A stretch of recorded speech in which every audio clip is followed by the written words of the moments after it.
Now,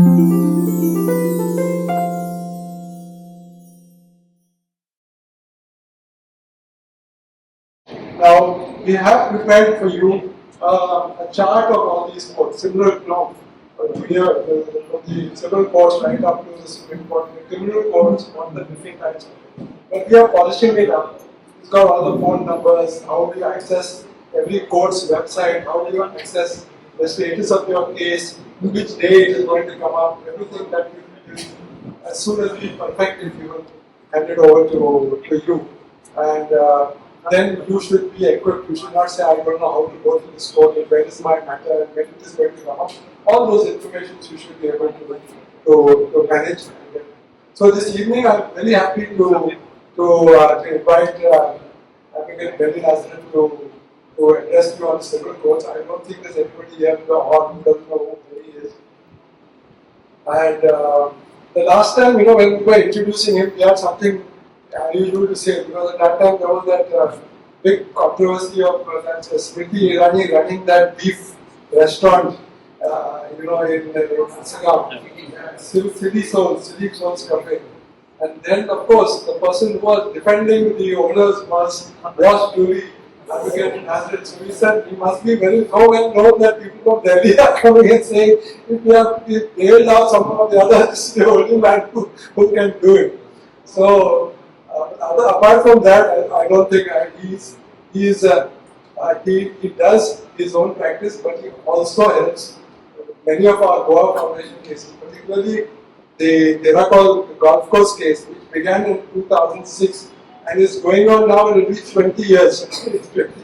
Every time he has argued one full side, and then afterwards the case has again been adjourned and stay has been granted. And when the final hearing goes, we don't know, because the company which was running the golf course has gone bankrupt. They have filed for bankruptcy. They have appointed some lawyer who doesn't know anything about tenancy law. But we are having fun, as long as nobody can come there. But I rely upon Advocate Nazareth for a complete, very detailed examination and representation to the court on tenancy law. And so we defer that part to him when it comes, because there are 3-4 lawyers and 3-4 petitioners. So without further ado, I will ask Advocate to make his presentation. I think he wanted also a PowerPoint, so we've got that. You can take it.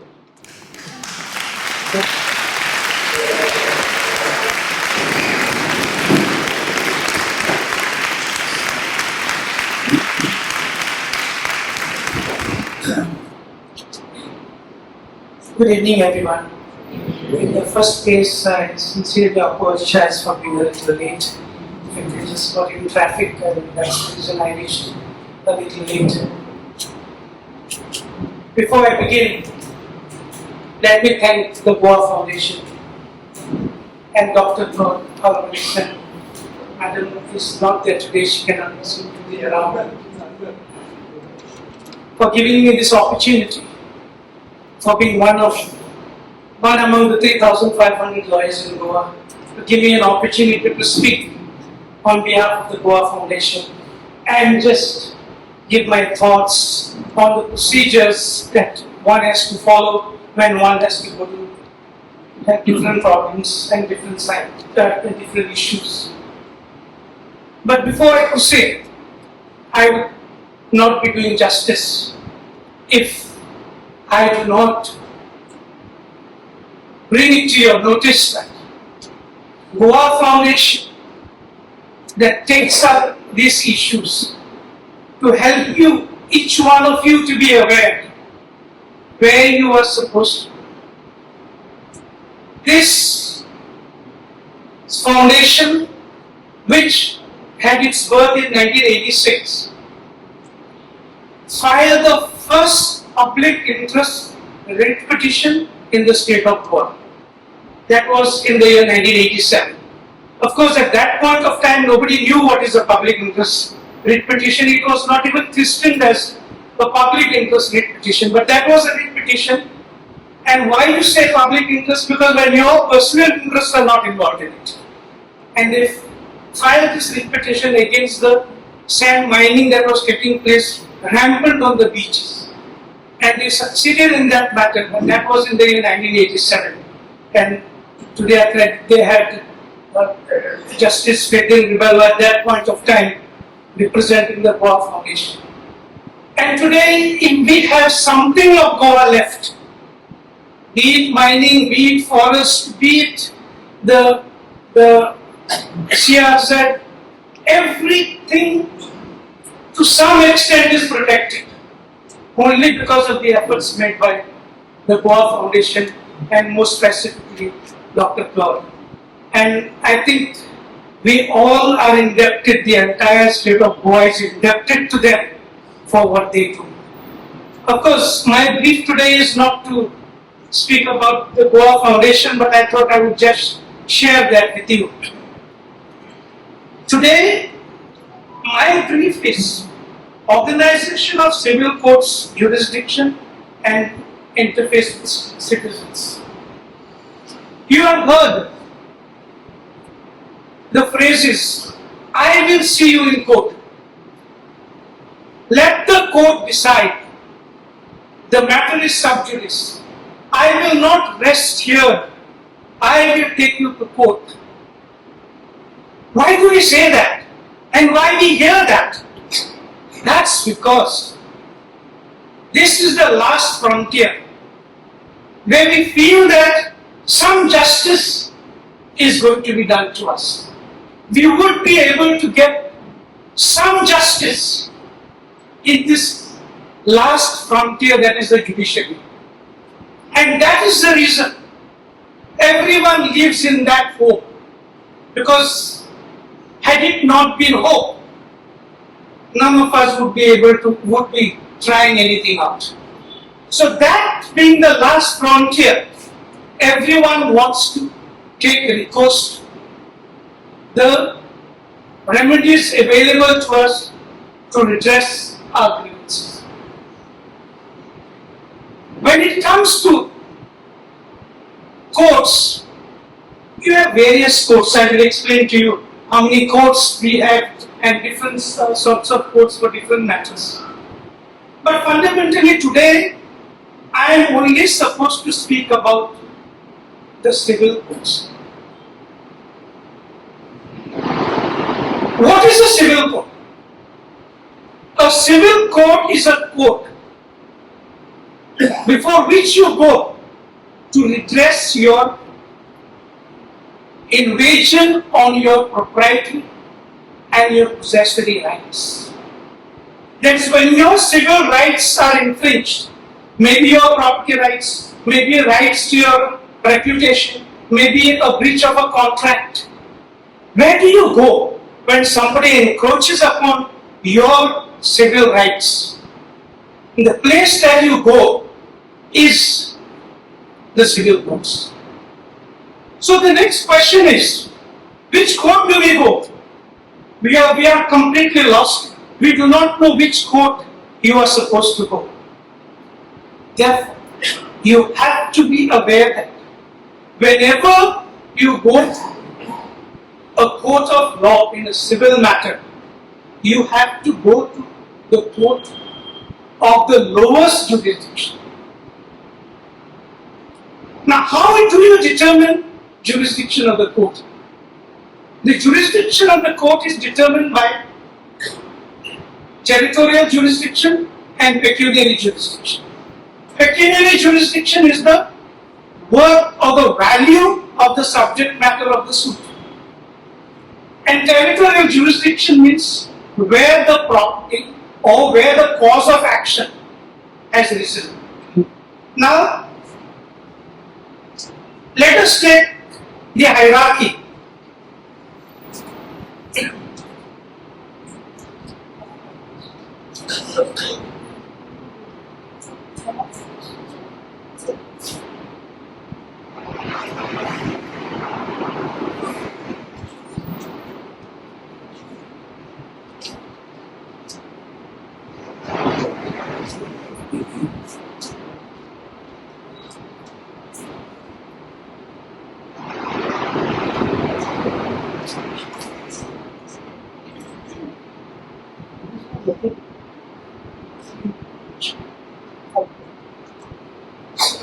Okay, so this is the hierarchy of the civil court system in India and the appellate structure. Let us take the first. The topmost court of the country is the Supreme Court of India. That is the highest court of the land. Unless it is a writ petition under Article 32, you cannot go there. That is the place you have to go last. As I said, when you are approaching a court for redressal of your civil grievances, you have to go to the lowest court, and the lowest court would decide. You have the Supreme Court, then you have the High Court. Every state, according to the Constitution, has to have its own High Courts. There are some states which are small, like Goa. They do not have an independent High Court. So what we do, we have a bench of the Bombay High Court. So today we have 25 High Courts in different states. And in Goa, we only have a bench of the Bombay High Court because Goa is a very, very small state. So you have the Supreme Court and then you have the High Court. Then you come to the lower judiciary, you have the District and Sessions Court. Now, District and Sessions Court would be only an appellate court where you can prefer appeals against orders passed by the lowest court. That is the Court of the Civil Judge, Junior Division. Now, which cases lie before the Court of the Civil Judge, Junior Division? Any case where the subject matter is less than 20 lakhs, then you have to file your suit before the lowest court. Now here they said the Mansip Court, but in Goa we have the the Court of the Civil Judge, Junior Division. So that is the lowest court that we have in the state of Goa. So all cases which are valued at less than rupees 20 lakhs, it may be your contract, it may be, you know that today there are so many sale deeds which have been challenged. If the value of the sale deed is less than 20 lakhs, you go to the Court of the Civil Judge, Junior Division. If the value of that sale deed is more than 20 lakhs, then you go to the Court of the Civil Judge, Senior Division. So that is how we go. Now the jurisdiction of the Court of the Civil Judge, Senior Division, is anything beyond 20 lakhs. There is no upper limit at all. So any case beyond 20 lakhs, we have to go to the Court of the Civil Judge, Senior Division. Now here there is a little issue. In the state of Goa, we have the Court of the Civil Judge, the Court of the Civil Judge, Junior Division, the Court of the Civil Judge, Senior Division. Then we have the District Court and we have the High Court. This is the hierarchy as far as Goa is concerned. But if you go to Maharashtra, you have the Small Causes Court, then you have the City Civil Court, and then you have the High Court. That is how it goes about. We don't have a system of the City Civil Court in the state of Goa. And then in the state of Goa, the Bombay High Court does not have original jurisdiction. You cannot go to a High Court and file a case before the High Court directly. It does not have original jurisdiction. So you have to file a case before the Court of the Civil Judge, Senior Division, if the value of your suit is more than 20 lakhs. Then what happens is, suppose the case goes against you before the Civil Judge, Junior Division, you appeal it before the District Court. If the court order goes against you, passed by the Civil Judge, Senior Division, then you go directly to the High Court.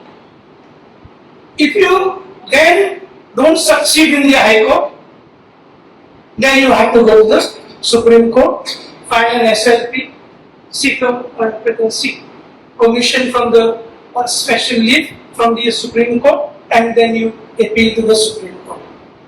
If you lose in the Supreme Court, that is the end of the matter. So that comes to an end. But by the time you reach there, every hair of your head will go grey. So you may not have anything left on your hair at all. No offense.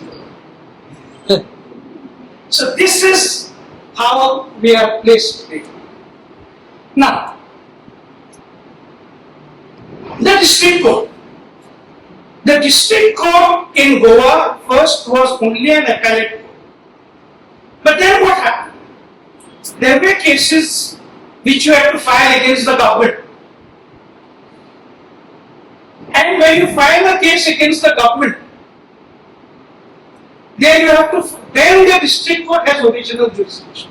You file a suit and the government is a party. He is aware of it because he has been representing the government many times in the state.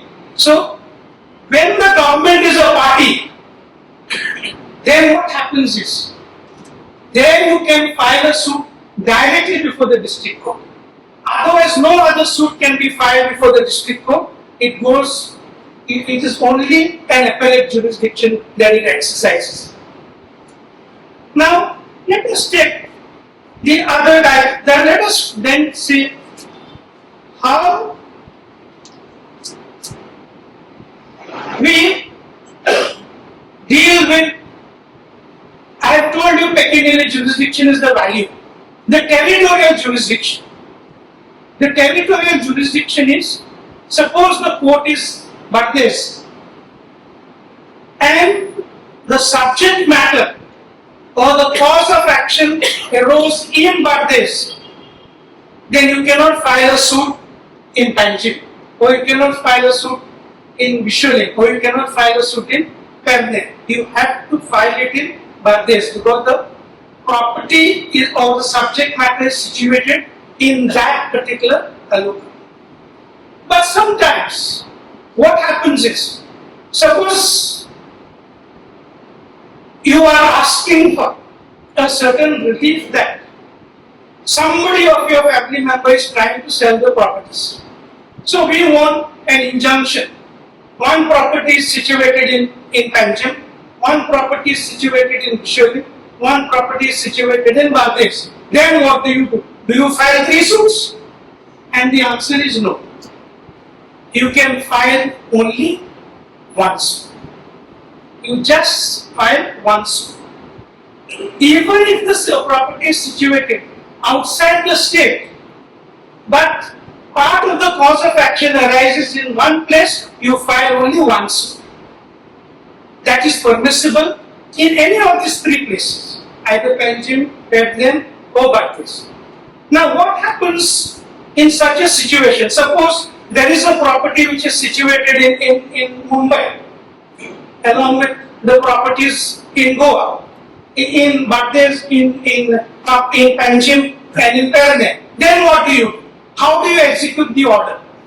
So then you make an application. As far as the Bombay property is concerned, you make an application to that court to execute the order passed by this court, as if it was passed by that court. And this is how you can get a relief. Now, which suits can be filed before the civil court? Section 9 of the CPC clearly provides that the court shall have jurisdiction to try all suits except those that are specifically barred. Now, which suits are specifically barred? Suppose you have taken a loan from the bank, and then the bank attaches your property, presses into service the Surface Act. Can you go to a court and get an injunction restraining the bank from taking the property? And the answer is no.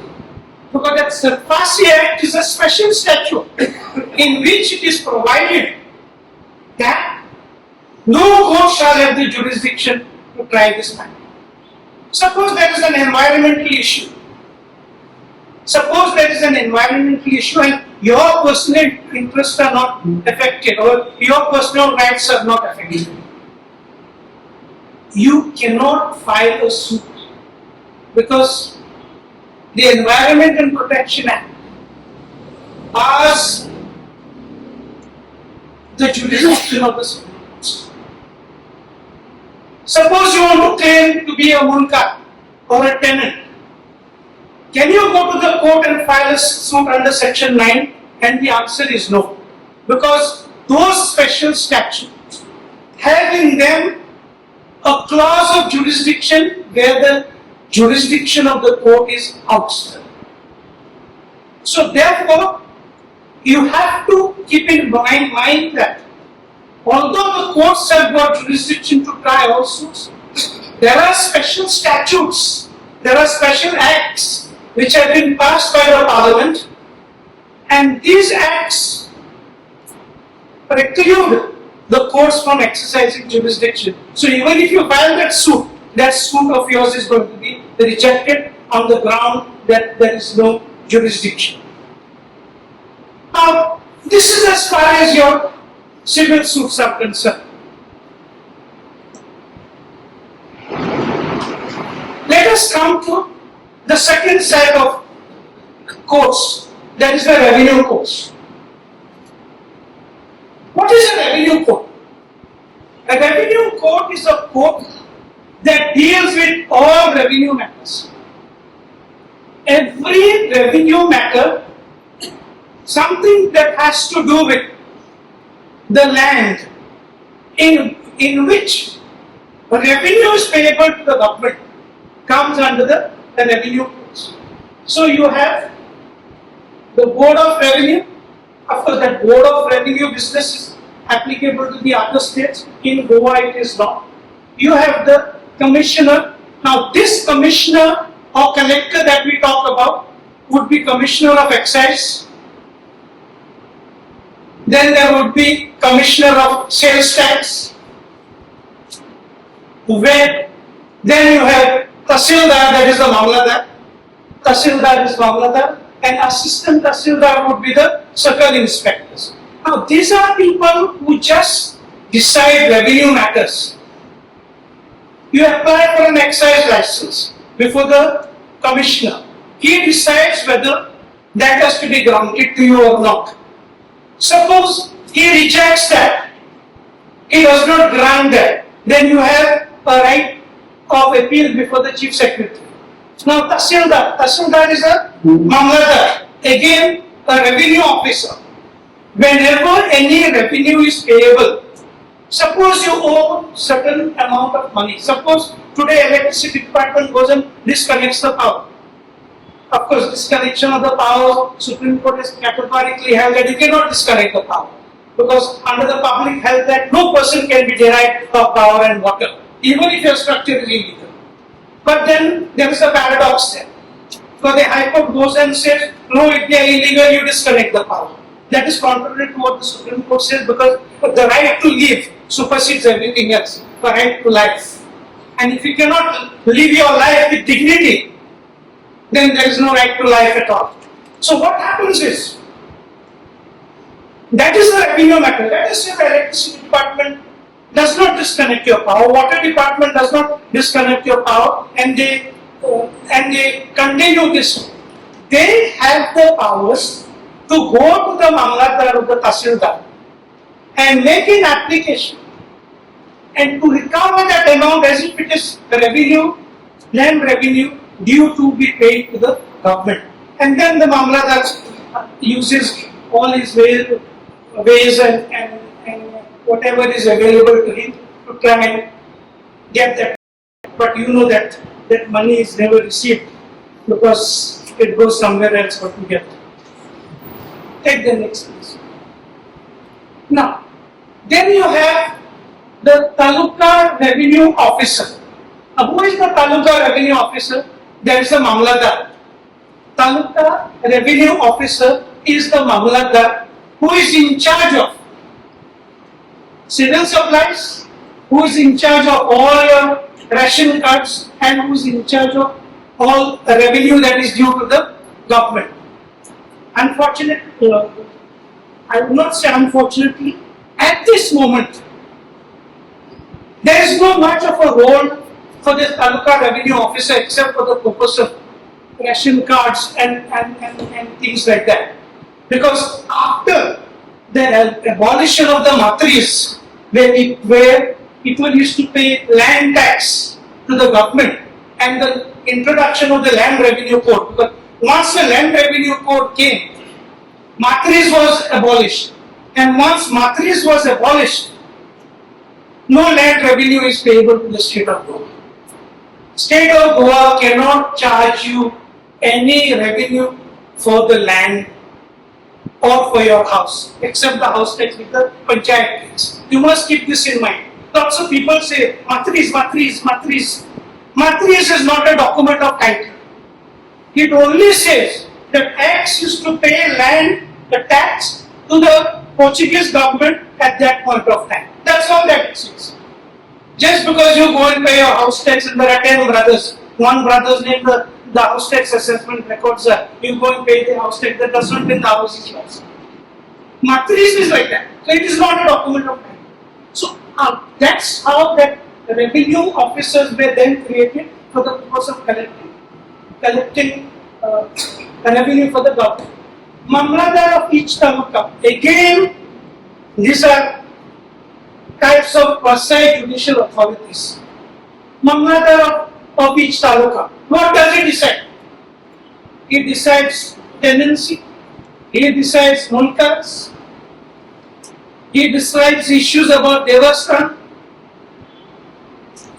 Then he decides issues about land conversion, just to report to the collector.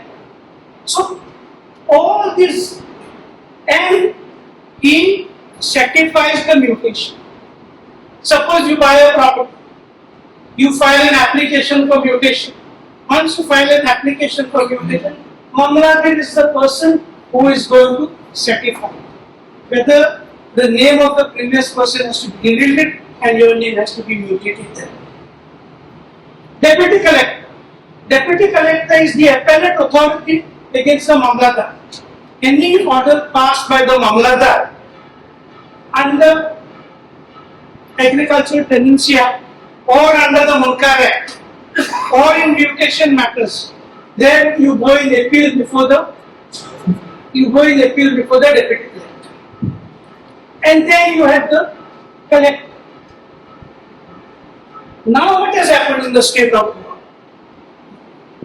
There is no concept otherwise as a deputy collector. The term deputy collector is created. You must understand one thing, that the state of Goa is as small as one of the districts of Maharashtra. It is so small. We don't require all these people. But all these people are created. All these positions are created for obvious reasons. Half of the time they are not even in their seat. My lawyers from my office have been going to the deputy collectors. In the last 2 years, 6 deputy collectors have changed. So where is the appeal that is going to be decided? Easiest thing today, if you file a suit to evict somebody, the easiest thing for that person is to say, I am a munkar. The moment you say he is a munkar, the court cannot decide that. Again, I told you, outside of jurisdiction, it has to be sent to the Mamladar. Once you send that to the Mamladar, then it goes. That is the time the cancer of the case begins. Once it goes to the Mamladar, that is the time malignancy sets in for that case. And there is no end to that case after that. Because the Mamladar will decide half of the time it is from phone calls, from different districts. Then after that, you go to the deputy collector. After the deputy collector, you go to the administrative tribunal.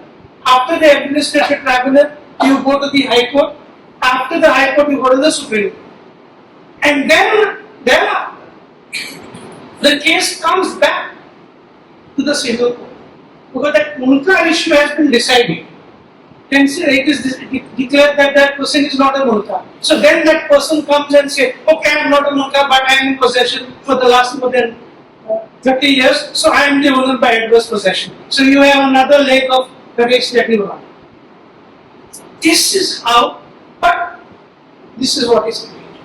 So this collector business is become a non-consequential entity today because all the powers of the collector have been gone to the deputy collector, and from the deputy collector orders have become appealable to the tribunal.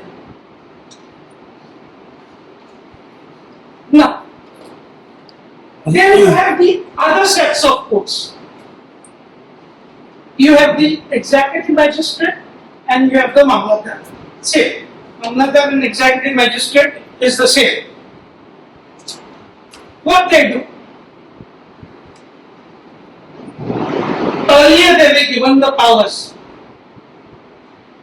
of law and order. Then they were given the powers of holding inquiries of nuisance, public nuisance, disputes about possession of properties. But those powers have now been given to the deputy collectors. Now the deputy collectors decide whether there is nuisance or not. All nuisance cases you file before the deputy collector refer it to the police will refer it to the Talati, they will make some report and it will come back, and that nuisance cases start, and by the time it ends, the case itself becomes a nuisance. That is the piteous part of it. Now, earlier what we used to do, suppose your name was, suppose two names were there in Form 1 and 14, or three names were there in Form 1 and 14, and people were entitled to say 1/3 share each. You would go to the deputy collector and make an application under section 161 of the Land Revenue Code and ask for partition of holdings to give a separate survey number for each other and make it, get it into a different holding provided each of the holdings is more than 200 square meters. Now that powers from the deputy collector are taken away, and that those powers are given to the inspector of survey and land records. So today, partition, demarcation, correction of maps and plans, all this is vested, the jurisdiction is vested with the inspector of survey and land records. It is taken away from the collector, the deputy collector. Now the appellate authority over the inspector of survey and land records is the director of survey and land records. After that, the director of survey and land records, the next appeal would lie, or the second appeal or the revision would lie before the administrative tribunal. Now, why have I put this way? Because suppose there is an order which is passed by the inspector of survey and land records, and that is not appealable before the director of survey and land records, then the appeal would lie before the deputy collector. And thereafter, the appeal would lie before the collector, and then the revision would lie before the administrative tribunal. So this is fundamentally as far as the land revenue code is concerned. That's all you have. You have correction of survey plan, correction of areas, correction of Form 1 and 14, partition, resurvey, all these issues which come under that. This is how it goes about, except for section 32 of the Land Revenue Code, where the powers are given directly to the collector. You want to convert your land, you make an application provided your land is in the settlement zone. If your land is in the orchard zone and you want to put it into a settlement zone, then there is a different process that has to be used. They keep on fighting for it day in and day out, because every time the Town and Country Planning Act is amended for the purpose of just making provision for those sort of things. Now, if your land is zoned in the settlement zone, then it becomes a revenue matter. And then you move an application to the collector. Collector holds all his inquiries, whatever that is, and thereafter he grants you the land conversion sana. Let us say he does not grant you the land conversion sana, they appeal lies before the administrative tribunal. But sometimes somebody goes and files a complaint that X has carried out undertaking construction of a residential house without obtaining a land conversion sana. So you file a complaint. That complaint is sent to the Mamlatdar. What the Mamlatdar does, he deputes the Talaki to go and check up. After he deputes the Talaki makes a report. After he makes a report, he says, yes, illegal construction has been carried out, blah, blah, he says all that. Then it goes to the deputy. Deputy collector issues you a notice under 33 of Land Revenue Code, and he says, you are directed to show cause. Why action should not be taken for you, and then this is the catch, for having used this particular, converted this land for a non-agricultural purpose. So therefore, you are directed, he can do three things. One is he can direct you to restore the land to its original state and condition by demolishing the structure. Or he can tell you, okay, you pay the fine, twice the amount or thrice the amount, or whatever that is. Or he can give you a partial relief. But I am actually 34 years I am practicing law, but I am baffled by this provision of section 33. I am still not able to understand this. Because what it says that whoever, that is how the term is, whoever converts the land from an agricultural purpose to a non-agricultural purpose, in contravention of provisions of section 32, that is by not obtaining the land conversion sana, then you show cause why your thing should not be reduced to, it should not be directed to demolition, reduce it to its original state and condition, or it should not be directly imposed. But fact remains that in the Land Revenue Code, there is nothing like an agricultural property. There is no property assessed for the purpose of land revenue as an agricultural property. So if there is no property assessed for the purpose of revenue under the Land Revenue Code as an agricultural property, then how can the show cause notice under 33 law? Because first, there has to be some evidence to say that this particular property is assessed for the purpose of tax as an agricultural property. But I told you, after the abolition of Makris, there is no land revenue. And if there is no land revenue, that section 33 actually is contrary to the entire land revenue code. Because in the code, if you have not defined what is an agricultural property, how can you ask somebody to convert it? So, these are issues that come up. But, interestingly, what some people do, they put up illegal construction. Because they know to get it converted becomes very, very expensive affair. They put up illegal construction. and they make somebody file a complaint and then go to the deputy collector and say we are willing to pay the fine, property is our own property, so he imposes a fine say twice the amount of the value of conversion, and that's it, you get scot.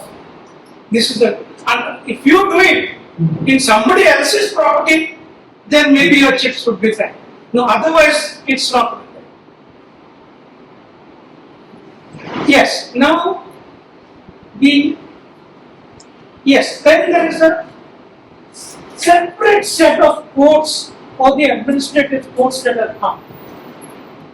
The block development officer, the deputy director of panchayat, the director of panchayat, and the secretary panchayats. This is very, very important from today's scenario. And many of you will not know this. Once upon a time, the block development officer's role was only to grant sulab toilets, then to just give some schemes under RDA scheme, things like that. Today, the block development officer has become very, very powerful. See what happens. Suppose you file an application for issue of construction license. Now, earlier you have to make an application to the village panchayat. They would make 6 copies, give one to health, one to Mamladar, one to the, and it would go on. Now you are supposed to file directly before the TCP or the NGPDA as the case may be. So let us say you file it before the TCP. The moment the TCP approves the construction license or approves your project or your residential house, the village panchayat has to decide within 30 days. The term used is determine whether the license has to be granted or not. They cannot put any conditions. They have to determine whether the license has to be granted or not within a period of 30 days. If they don't do that, you can go to the block development officer. And the block development officer has to invariably decide that within 30 days. Failing which, license is given to have been granted, you can go and carry out construction. Nothing more is needed. Such a provision was there earlier, no doubt, but then that was given to the deputy director of panchayat. Now see what happens now. So what the panchayat used to do, okay, you have got the permission under the drinking provision, we will catch you at occupancy. Now the law of occupancy is like this. That is the latest amendment that came in last September. It says that if the town and country planning department or the NGPD has given you a completion certificate, the village panchayat has to give you the occupancy certificate. And if the village panchayat does not give you the occupancy certificate, you go to the block development officer and report to the block development officer. And the block development officer will issue necessary directions for issue of the occupancy certificate. So this issue of license and occupancy certificate today is taken care of. But most of us do not know that. We have to be aware of that because today the panchayats cannot take you for a ride. Why? Because there is another notification which is come, which is called the time-bound delivery system. And there, in that time-bound delivery system, all the departments, town and country planning department, village panchayat, every department has been given a particular time to perform a particular act. And if they don't do that act within a period of 15 days, then you can go in appeal again before the appellate authority which is provided there. And after the appellate authority allows your appeal, you do not do it, then there are penal penalties. So we have to be conscious about all these new statutes that come, because civil courts is one part of it. These are all administrative courts. But in our case, it becomes very powerful for our day-to-day activities. Now, let us take another issue. Suppose somebody carries out illegal construction. What do you do? Suppose somebody carries out illegal construction and that construction does not affect you. So your civil rights are not infringed. So you cannot go to the civil court under section 9 as I told you. So what do? You file, you lodge a complaint. You say to the panchayat, you lodge a complaint to the panchayat to say that illegal construction has been carried out by my neighbor or in my neighborhood. Wherever it may be. If the panchayat does not act, then you go to the block development officer.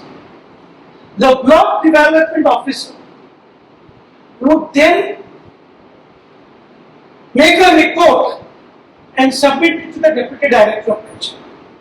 The deputy director of panchayat would then assume the powers of the panchayat. So what the panchayat has not done, the deputy director of panchayat will assume the powers of the panchayat and then go to demolish that illegal construction. Of course, that order is always an appealable order. You can appeal it before the director of panchayat. And even after the director of panchayat, if you do not succeed, whoever fails, then you have the district court under section 2.1b, where you can prefer the revision before the district court. Now, where the secretary panchayats, this is not panchayat secretary, this is secretary panchayat, it means it is the government officer. Now, where he comes, secretary panchayat comes into play only when you refer a petition under 178. Suppose you file a petition under 178. Now, what is 178? 178 is to suspend the execution of unlawful resolutions. Many times the village panchayat passes resolutions which are totally unlawful. So what happens is, where do you go if such a resolution is passed? So then you can go, you can't, that appeal is not provided against a resolution. So you have to go under 178 to suspend the execution of that resolution. Suppose you go to the director of panchayat and the director of panchayat suspends that resolution. That order has to be confirmed by the secretary panchayat, that is the government. And only when that order is confirmed by the secretary of panchayat, that resolution gets permanently suspended and it cannot be executed.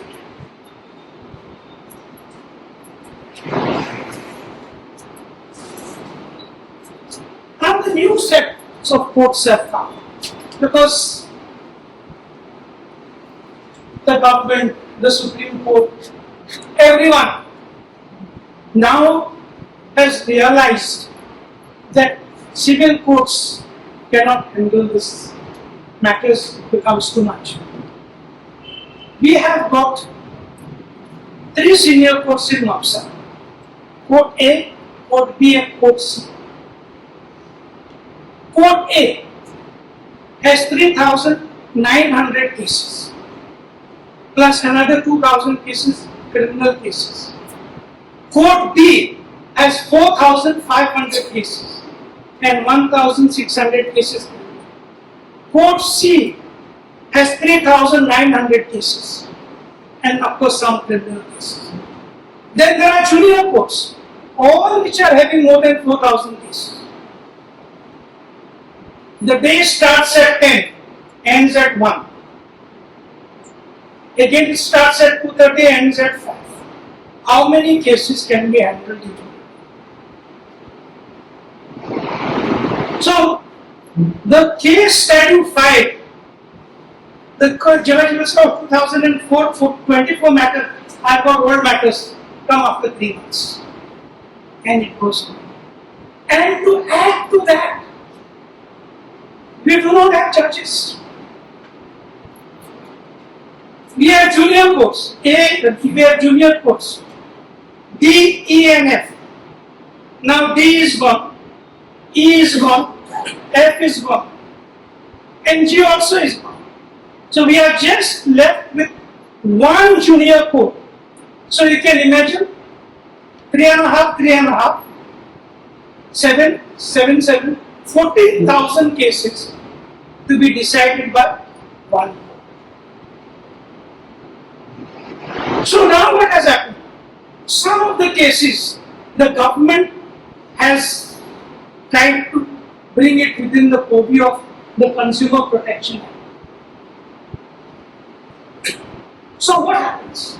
Suppose you have gone and purchased a flat, or you have entered into an agreement to purchase a flat.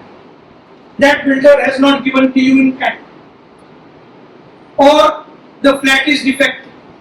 What do you? Or you have bought a refrigerator, or you bought a television, or you bought a car, and that is defective. Of course, now flats are all come under RERA. It's a different agency which is formed by the government. So you then have got this consumer courts. These consumer courts are formed because here there is no evidence, nothing of that sort. You file a complaint, the other party has to file a reply within 45 days. 30 days are given, and another 15 days. 45 days, then you file affidavit in evidence, you argue the matter, and order is passed. Otherwise, here you go on the witness stand, and the whole thing goes. So they have formed this. Now this, any defect in consumer service, goods and services, it's not commercial, it's only for consumers, of the value of 20 lakhs, up to 20 lakhs, you go to the district consumer dispute redressal forum, that is in Alpurvali. Anything, defect in your television, defect in any of your defect in your car, defect in your motorcycle, or any of these particular defects that are there, you can go to them. Then anything more than 20 lakhs up to 1 crore, you can go to the state commission. And more than anything thereafter, anything exceeding 1 crore, you go to the National Consumer Redressal Commission in New Delhi. These are, but now what has happened with because most of these courts were earlier loaded because of insurance claims, builders not honoring their contractual obligations.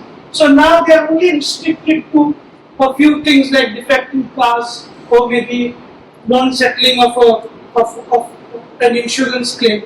Because as far as the builder's lobby is concerned, now they are taken care of by RERA. Because now the RERA agency says that you have to maintain the flat for 5 years. So earlier we used to say, yes, any defect in cracks, this and that shall not be considered. Nothing of that. They have to maintain your thing for 5 years. So that is how. So these are how the consumer courts have been formed, and this is the jurisdiction of the consumer courts. And of course, the state commission would hear appeals against the orders passed by the district consumer redressal forum, and similarly the national commission would hear appeals against the orders passed by the state commission. So this is as far as the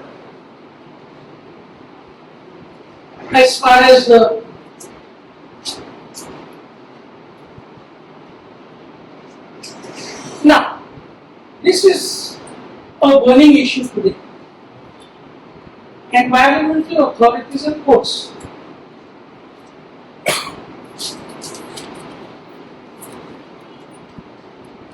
You know that we have, we think that the village panchayat or the municipality is only in charge of giving you construction license and giving you license for starting some business or taking action against illegal construction. Right from section 68 to section 74 of the Goa Panchayat Raj Act, all environmental issues can be raised before the village panchayats.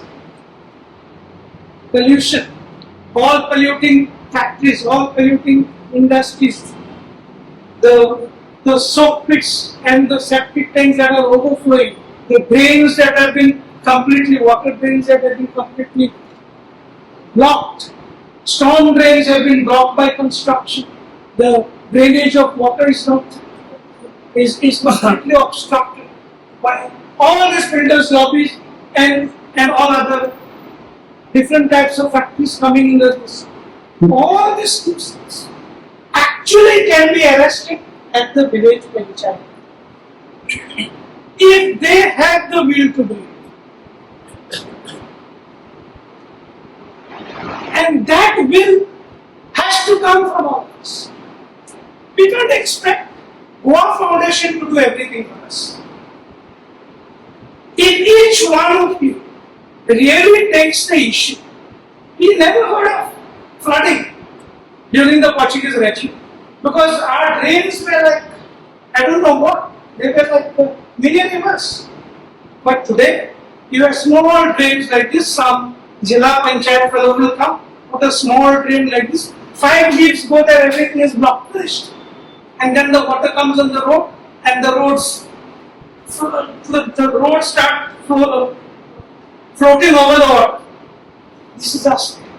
That is because we have an inborn culture in us. Not in my backyard. Garbage, not in my backyard, but I don't mind if it is there. No. None of us come with solution. None of us are united, and none of us take the village panchayat's task. Because the arrest of nuisance can happen at the village panchayat and the municipality.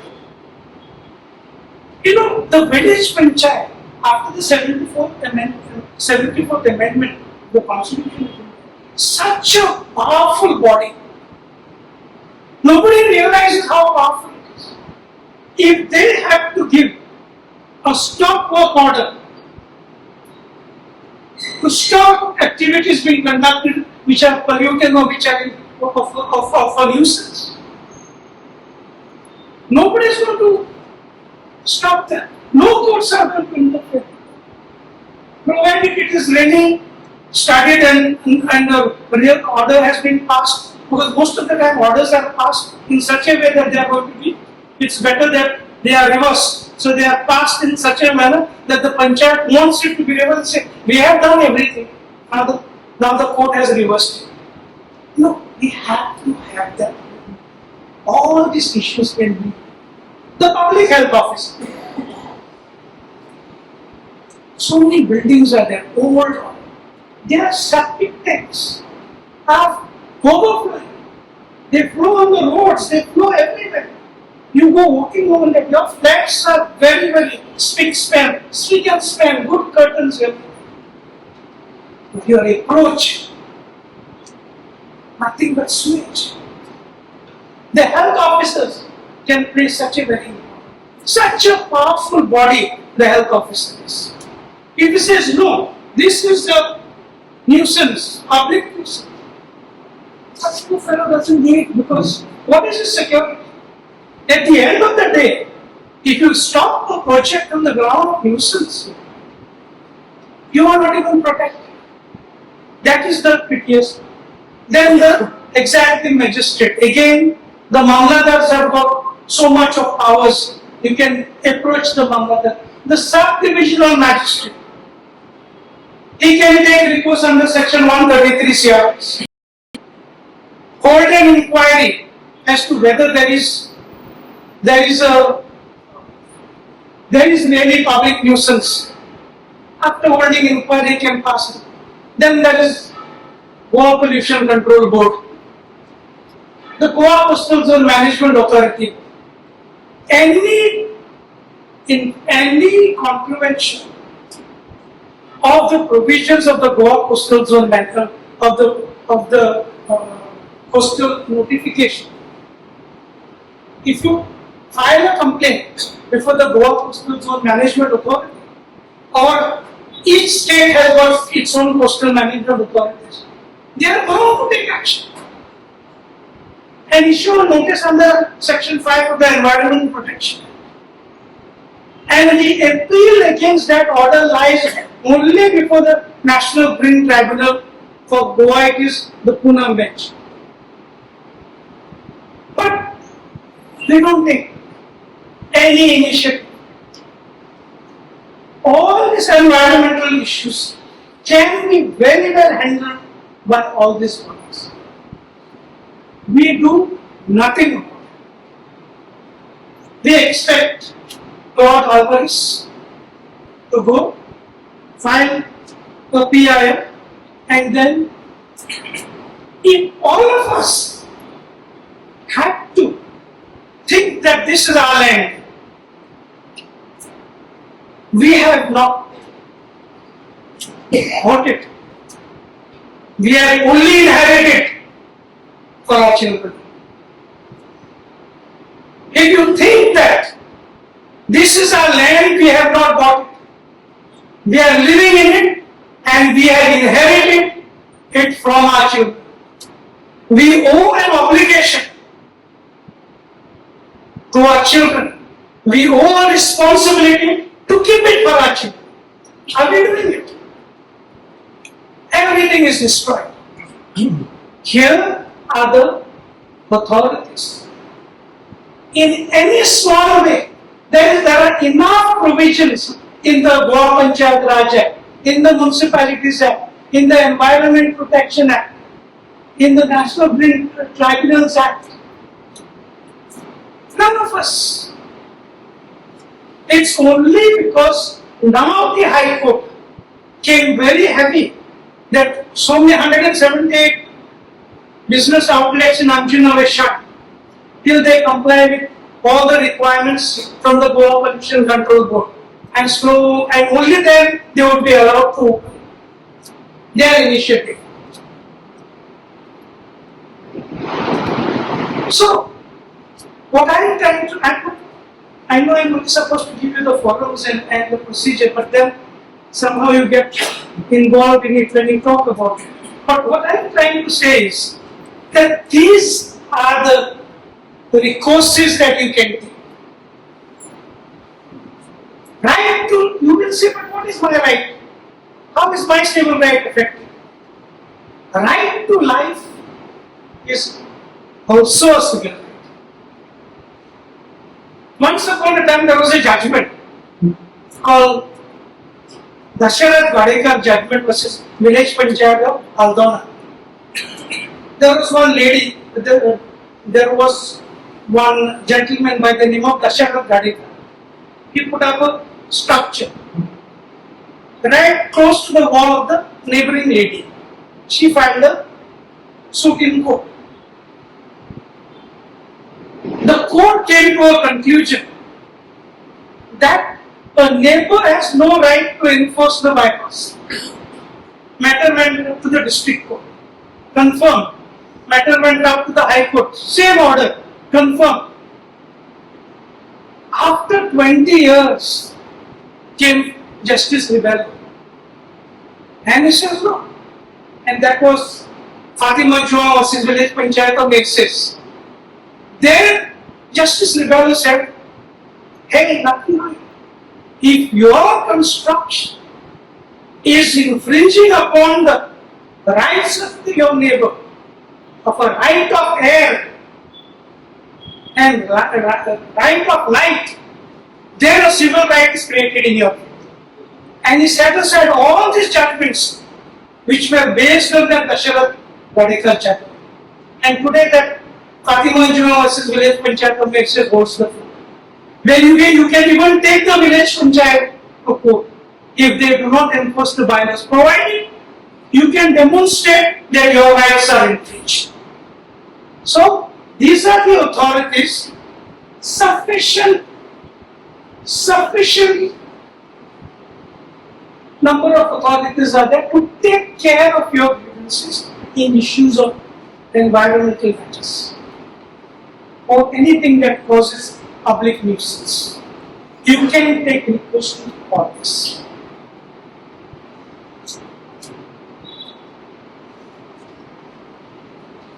Now, there's another thing that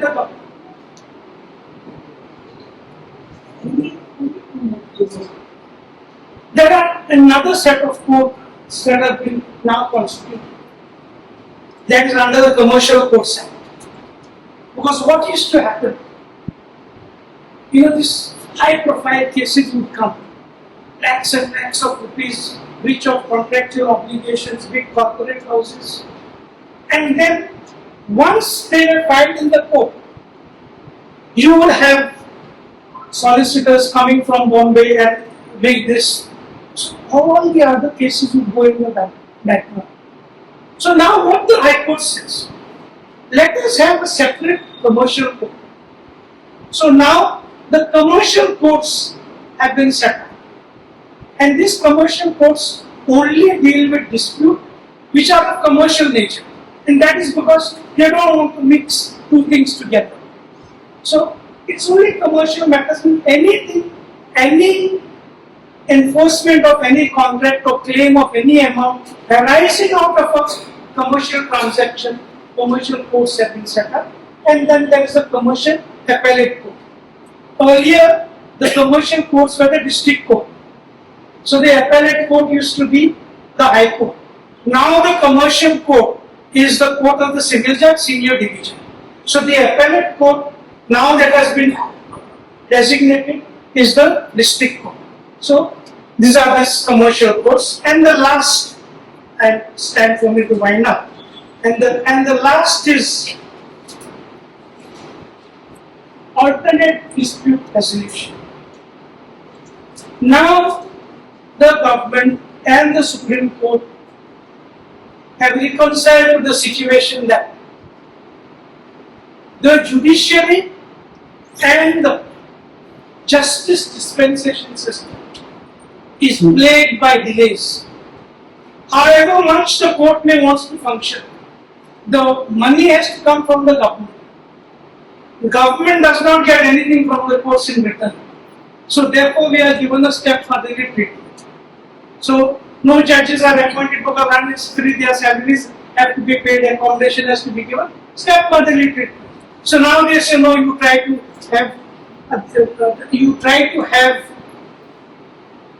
settle your disputes through alternate dispute resolution.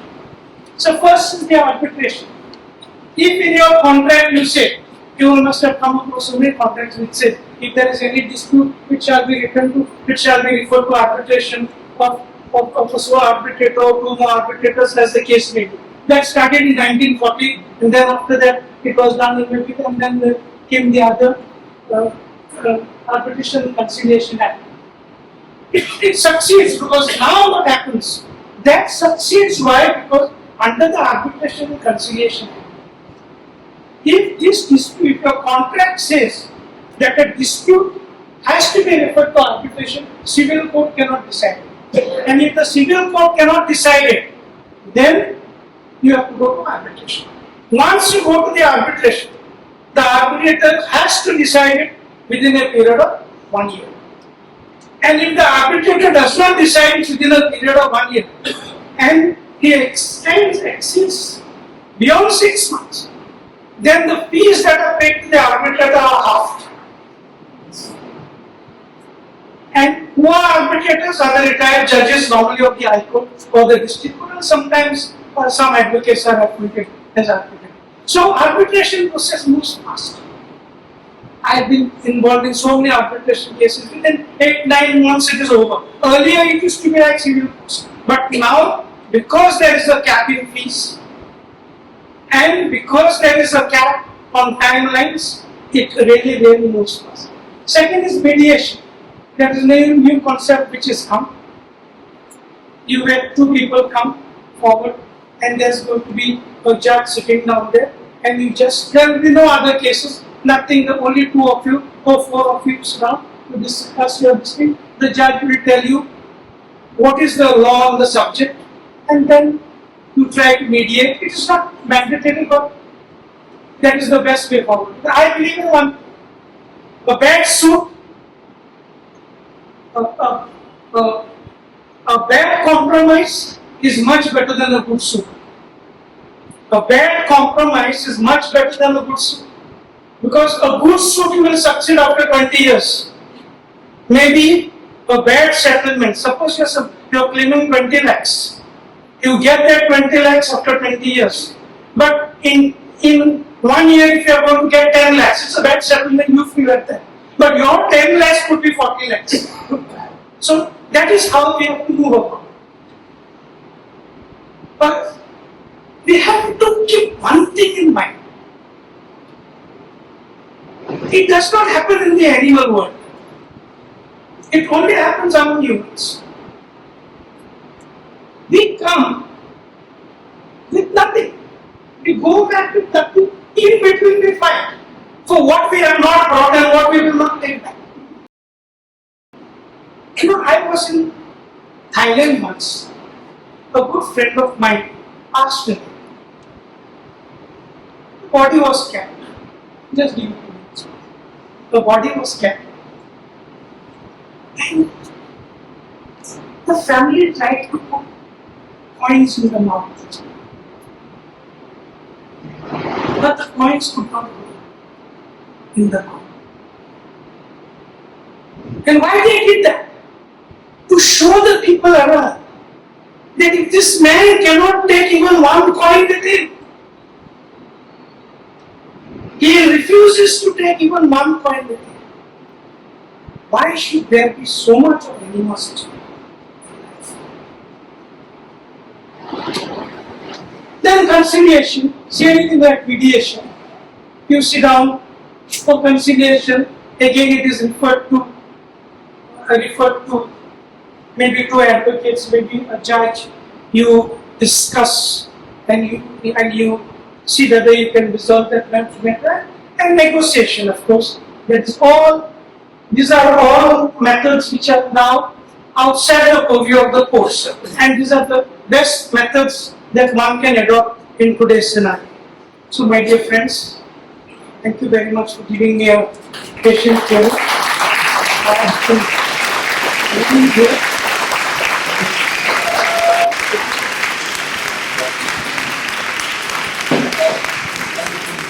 I wish that judgment which you said was German bank cases. That is Fatima Joa versus Village Panchayat on next days. Now, you are living very it's like all of a sudden, some people like inherited. Suddenly, something they try and get for the redevelopment which is coming up now. And next to your house or next to the one there is a building that is all 8-10 floors. What is the difference? See, first and foremost, you must know where that building is coming up. Suppose if it is in a village, you have classes. You have class A, class B, class C village. Some villages, the FSI is only 40%. And the height cannot go more than 2 floors. Some villages is 60%, where the height can be maximum 3 floors. So in a village by and large, the height cannot go more than 1 plus 2.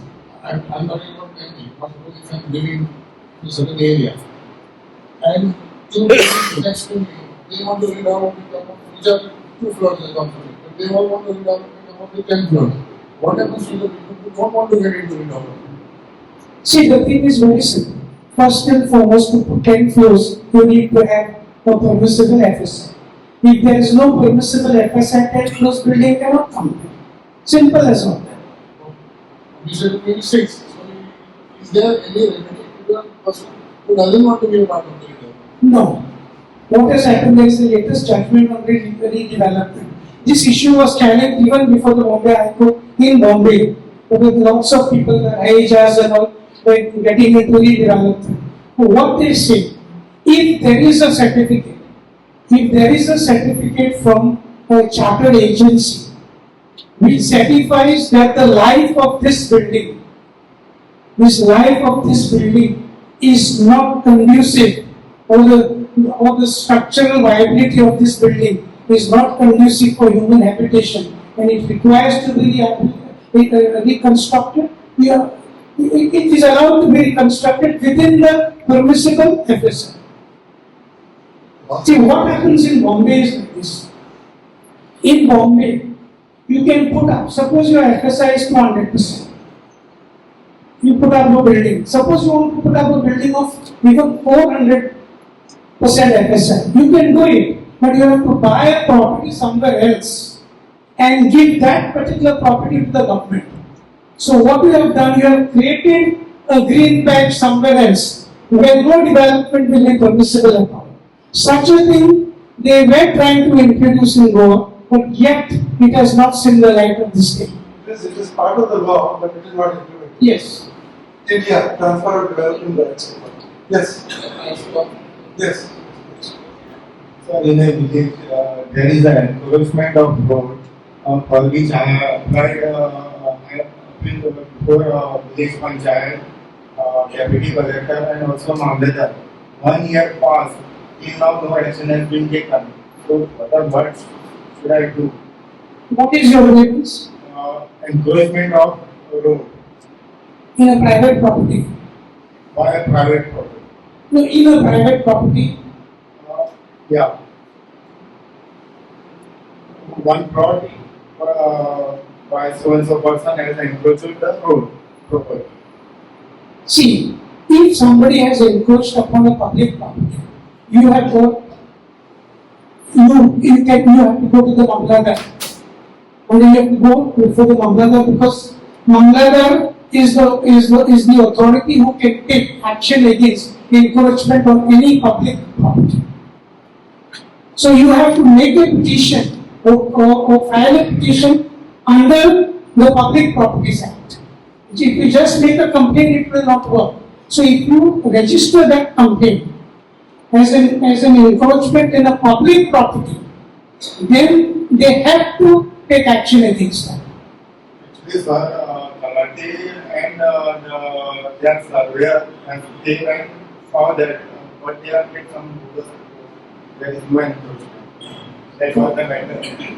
No, see, suppose it is a real, how do you know something is a public property? You have to take a survey plan. You take a survey plan, you see the road. Once you see the road, whichever this construction has been carried out, superimpose it. And if superimpose and you find that a particular structure is encroaching upon that particular road, you make your own report and you submit it to the Mamladar. Let the Mamladar conduct an inquiry. If Talati has made a false report, you have a right to cross-examine the Talati at the time of inquiry, and you can get your result there. There should not be a problem at all.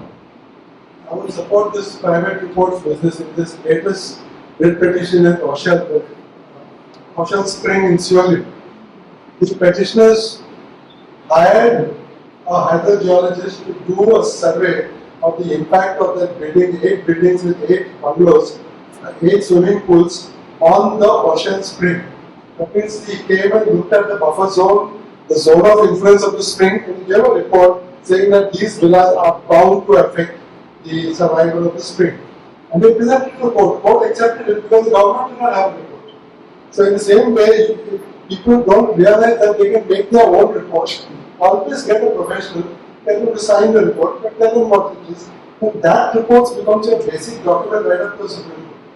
Because it establishes the truth of an impartial body. Maybe it's privately paid for, but ultimately it's your only weapon. Because the court then says you have a fight with them, therefore you are making this one. You have to establish something as a fact that you can do by getting this. Yes, Alex. My question is referring to the Amendment 74, which gives a panchayat a lot of power. But you said that the TCP once gives a clearance, the panchayat is forced to accept it. I give a case where building has come up, not even it's in a settlement room, not a residential building, but a commercial club in itself. No permissions granted by the panchayat.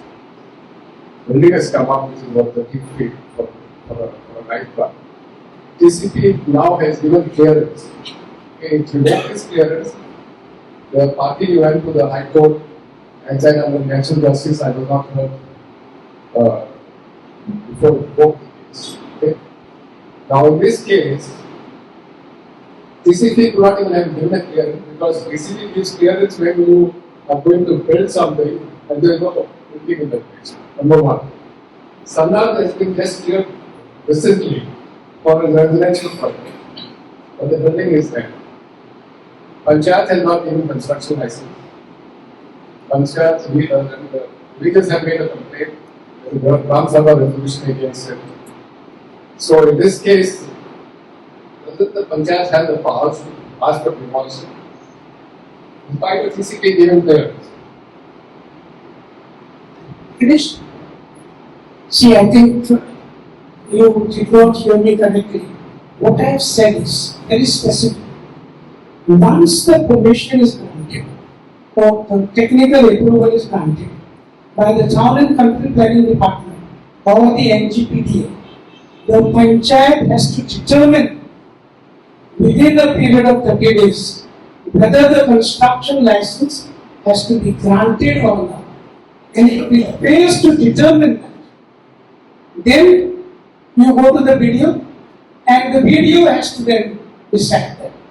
So what the panchayats do is, panchayats, the biggest mistake the panchayat, I am completely in agreement with you, that yes, the panchayat is not a rubber stamp, but panchayat cannot get up after 30 days. Panchayat has to determine the moment an application is filed. You place it before the panchayat body, 10 days, fortnightly meeting is there, the notice period is 7 days. You place it before the panchayat body, pass the resolution on in the fortnightly meeting that this is rejected because of this. You have determined it. Once you have determined that, then the deeming provision does not come at all. Then the ball goes into the court of the person who had tried to get the approval. So the matter then goes for reconsideration of the TCP. This is how it is. Because see, any permission granted, a party has got the right to challenge it, even before the government conduct planning board. So, what the panchayats deliberately do, they allow it to lapse, and once 30 days are up, then they become powerless. And then the video also becomes powerless then. Because by the time you prefer an appeal, and then you really type the replies are filed, or that is, they don't determine that. And that's how, by a default, people take advantage of it in this way. So the fault lies with the panchayat, because they do not determine that. And most of the time they deliberately do not do that. That's I know this doesn't fall under the code, but what if the resolution is passed in the Gram Sabha? This is not part of the code, I know that. As a Punjab, have to follow that resolution. See, there is a big debate about the ambit and scope of a panchayat Gram Sabha resolution, because Gram Sabha decides only about the welfare measures and schemes of each village. They can take a decision, not to say no, the Gram Sabha can take a decision, the panchayat can deliberate on that particular, but that does not mean just because a resolution is passed by the panchayat in the Gram Sabha, that binds the panchayat totally. No, it's not like that, because it has to be within the ambit and scope of the business of the Gram Sabha. So if at all it is really an environmental issue, and you really put it before the village panchayat, then the village panchayat can act upon it. But if you say that it is completed, because tomorrow what will happen? There will be a person carrying out construction in his own property, complying with all the bylaws. And then a Ram Sabha passes a resolution to say his construction should be ordered to be demolished or should not be disturbed. That does not fit within that. Because you must see what is the function of the Ram Sabha. If the resolution that you have passed in the Gram Sabha falls within the four corners of the functions of the Gram Sabha, then they would be binding on the panchayat. Others, they would not be binding on the panchayat. Well, then your resolution would be infringing upon the private right of private individual, because what the 308 of the Constitution of India says, no man can be deprived of his land. So if he is carrying out construction in his own property, following all the bylaws, a Gram Sabha cannot come and stop them. Well, there were two number of one is related mega projects, one is to do with swimming pools, resolution to do like they're all back to the Yeah, let's give some other people a chance. Yeah, I think that's it. Good evening, sir. My name is Charles B. Spino. I live at Karaswada. My question to you is, to my left hand side, Prudential Paradise, they don't have a ground floor, they have 3. At my right hand side is Sapna Village, who has ground floor plus 2. And behind now a new construction is come Amori, which every time I think is going to stop and then pray that somebody come here putting another floor. And they keep on putting another floor. Now just I think there's 5 floors. My question to you, sir, is who is the regulatory body that is giving them this FSR? Also, what about the right of privacy? Because not everybody is watching into what you are doing in your compound. There is no privacy, nothing. Everybody is going to be surely when people come in, there will be a lot of knowledge and things. So who's giving them the control? If one side is 3, one side is 2, now giving 5, 6, and that also is in the field. The field is 4 to 5 meters down from my property. So he has gone 4 meters up and then built 5 floors. So, and I don't think he's going to stop there. So my question to you is, who does this checks? Whether it is really legal to do it or is it money that is the foundation? Yeah, yes, understood. You don't have much time, so this is briefly. See, your issue seems to be, in fact, quite a complex issue. A, you are worried about, means you are concerned about your privacy. Unfortunately, our law on privacy only extends to 1.5 meter. A neighbor can carry out construction in his property, and if he keeps openings on his wall, then he has to give a setback of only 1.5 meter. That is your privacy for your air, your light, and your personal privacy. Now you are talking about a diagonal type of a building. You know that unfortunately if something is within the permissible bylaws, it will be allowed. That would not be construed to be a contravention at all. The homework that you need to do is first try and see what is the available FSI. 2, you must see the approved project has given how much FSI it has consumed. That is what we have to do. Thirdly, you have to see what is the zoning of that particular property.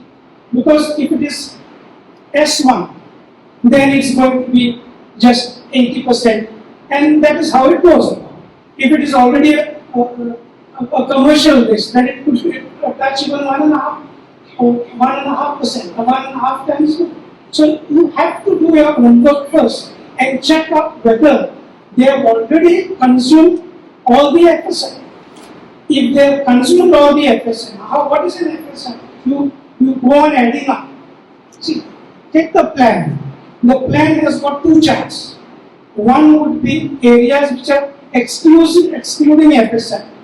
Your staircase, your balconies. These are all excluding FSI. And there are some areas which are inclusive of FSI.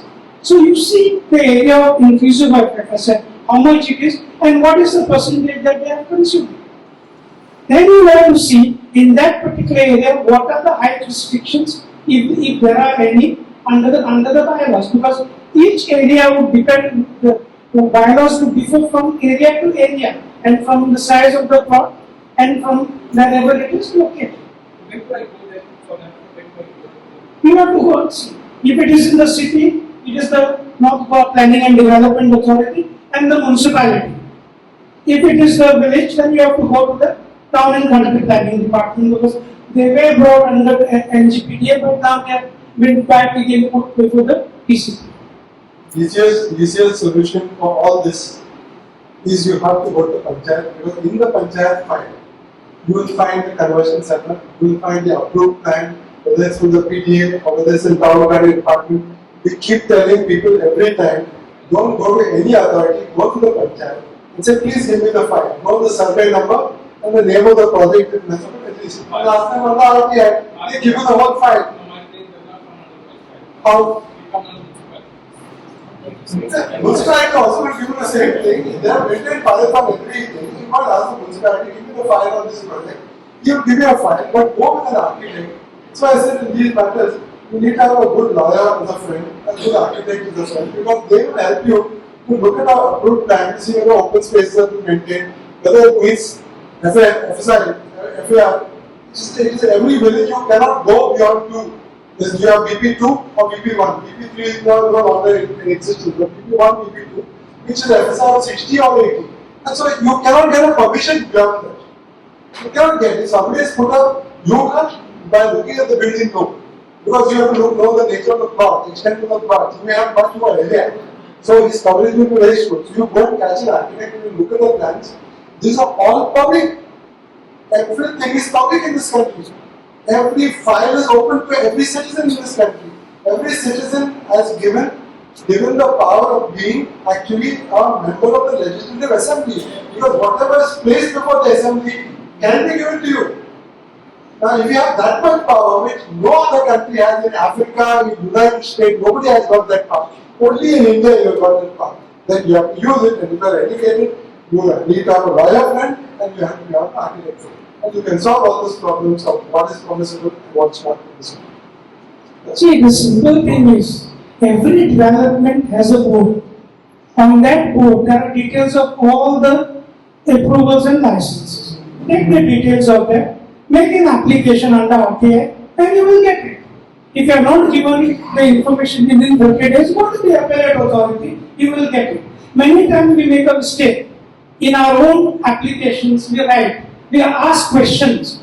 Under RTI, you cannot ask questions. Has the permission been given? What action has been taken on the complaint made by me? No questions can be asked under RTI. You only have to say, kindly furnish me this. Because all those details are there on the board, which is affixed at the site. Good evening, sir. So, what is the criteria that the health officers need to follow before granting the NOC to issue electricity and water connection to the village panchayat area?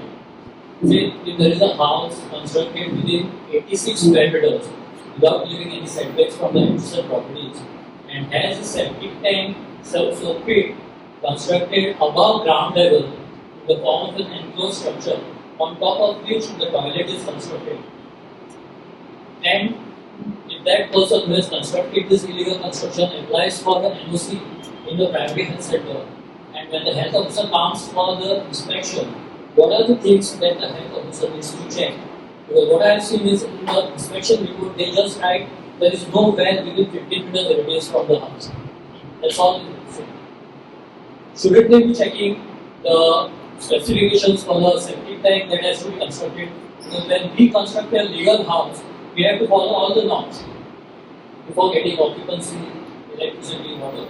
But for these illegal houses which are constructed in an area which is below 225 square meters, 225 square meters is the legal area size, minimum size. So if any house is constructed within 86 square meters, can the health officer issue a NOC? See, to answer your question, I will answer it in 2 ways. Let's take the legal house.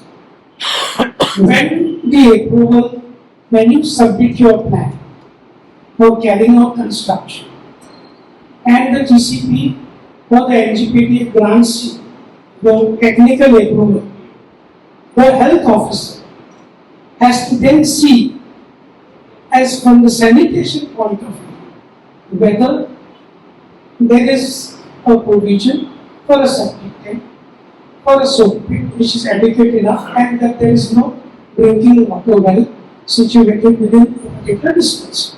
He also takes into consideration the elevation of the land, because in some cases, even if the land is elevated, and if the well is situated even at 10 meters, they would grant you that.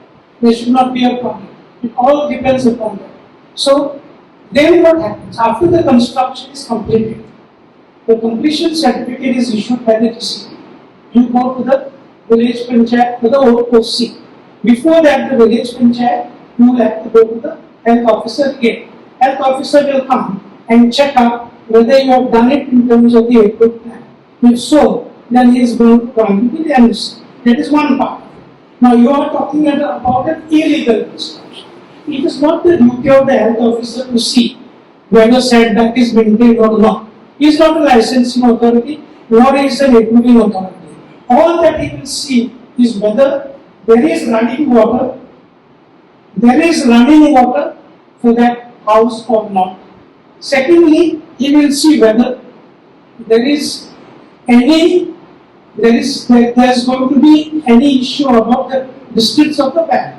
If there is a drinking water well which is situated within a certain distance, I think it is 10 meters, certain distance, 15 meters, then if it is less than that, he will not grant you that. And if the house has a demolition order already served to it by the panchayat, can the health officer still go ahead and issue the NOC? See, if you see the Public Health Act, Section 192A, if you read that, it will tell you straight away that if the village panchayat has not granted an NOC for release of electricity and water connection, a person can approach the health officer. Under the Public Health Act, the health officer is going to grant you, but granting of that would not be construed to be taken as legality of the structure. That is only for you to live as a human being in that house till it is demolished. Because you know how the system is. If you go to the director of panchayat, then you go to the district court, you get some time. Till that time, at least he has to live as a human being, even if that structure is illegal. That is the reason there is a provision made under the Public Health Act for release of the electricity and water, so the person can live with dignity. But it also has an idea there that nothing contained in this shall be deemed to be as if the structure is illegal. It is not. But if the structure has the septic tank constructed above ground level, shouldn't the health officer observe that or do the inspection? See, health officer is not a technical man. In this particular case, See, health officer is not a technical man. All that he can do is refer it back either to the TCP or he can refer it to the village panchayat and say, please appoint an expert on this, because we do not have experts to check this particular position. Please appoint an expert, let him submit a report, and accordingly we will consider that application based on that. Last question. Hello, sir. We have problem. My question is regarding our village panchayat. So, our neighboring village panchayat has constructed a MRS shed in our boundary of our village. When we found that MRS shed is being constructed in our jurisdiction, we just asked the land and survey records to do a survey. So they have already given a survey report to us saying that land belongs to our panchayat. So now the neighboring panchayat have asked again a resurvey to the land and survey report. Is it possible that that report can be changed, sir? Is this village panchayat of Nasrallah? No. This is village panchayat of Asnora and village panchayat of No, because if it was Nasrallah and Aldon, that was That also is a similar issue. Yes. And I am representing the village panchayat national, so it would not be correct for me. But now that you have asked me this particular question, the thing is like this. Did the Goa Pollution Control Board grant you an approval for the purpose of erecting that shelter? That is something that you have to check. See, village panchayat may identify a site, but the Goa Pollution Control Board, once the site is identified, the Goa Pollution Control Board has to confirm that this particular site which is identified is conducive for setting up of that. Has this been done? Yes, sir, but actually the thing is that it is the problem of survey. This is a 93/1 survey, and the permission from the Goa Pollution Control Board is being given in 93/1. So the Goa Pollution Board says that it is the land issue is not our issue. They are saying they have asked the permission in 93/1, so they have given the permission. They are saying, but it is actually 19/1 that falls into Silsar village panchayat, sir. And it is, since it is on the boundary, it is creating problems now. See, this NOC was given based on an application filed by somebody. If it was already given for that particular site, and now there is a dispute between two village panchayats, then it would be in such set of circumstances you have to identify another site. Yeah. Simple. But they have taken a permission in another thing, another survey, and they are constructing in our survey scheme. This is the main. Incredible India. Thank you. Don't have to answer that anymore. This is a good fertile field for flyers for many, many years to come. But I am sure that you will agree with me that Advocate Benedict Nazareth requires a due probation for.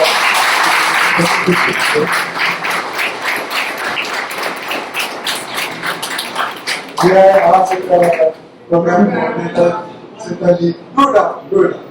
Let us go here because park gets closed by 8, we have lots of complications.